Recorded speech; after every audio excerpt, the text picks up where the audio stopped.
காஞ்சிபுரம் தேவராஜ பெருமாள் கோவிலில் கருட சேவை உற்சவத்தில் குடை மரியாதை அளிக்கப்பட்ட நிகழ்வுக்கு பின்னர் சுவாமி வீதி விழாவின் போது குடையை தவறவிட்ட பட்டாச்சாரியார்களால் பக்தர்கள் அதிர்ச்சி அடைந்தனர்.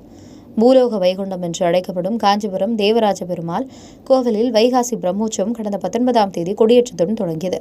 3ஆம் நாளான இன்று கருட சேவை உற்சவம் வெகு விமரிசையாக நடைபெற்றது.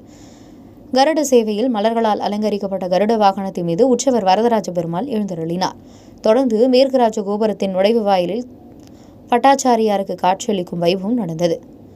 இதைத் தொடர்ந்து கருட வாகனத்தில் வரதராஜ பெருமாள் கோபுரம் தரிசனம் நடைபெற்ற பின்னர் விளக்கடி கோயில் தெருவில் ஸ்ரீ தூப்புல் வேதாந்த தேசிகர் சன்னதிக்கு சென்ற பெருமாளுக்கு நைவேத்தியம் மற்றும் சீர்வரிசைகள் வழங்கும் நிகழ்ச்சி நடைபெற்றது.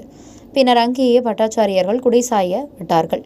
அதேபோல பிள்ளையார்பாளையம் வழியாக கச்சபேஸ்வரர் கோவிலை அடையும் பெருமாளுக்கு குடை மரியாதை வழங்கும் நிகழ்ச்சியும் நடைபெற்று புதிய குடைகளுடன் கச்சபேஸ்வரர் ஆலயம் அருகே வரதர் எழுந்தருளி பக்தர்களுக்கு அருள்பாலிக்கும் போது சுவாமிகளை தூக்கி வந்தவர்கள் சுவாமிகளை குலுக்குவது வழக்கம்.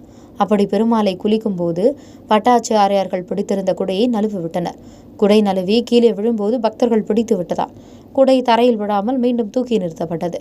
பட்டாச்சாரியார்கள் சரியாக குடையை பிடிக்காததால் இது ஏதோ அவசகுணம் போல நடக்கின்றது என பக்தர்கள் மத்தியில் மிகுந்த அதிர்ச்சியும் கொந்தளிப்பும் ஏற்பட்டது.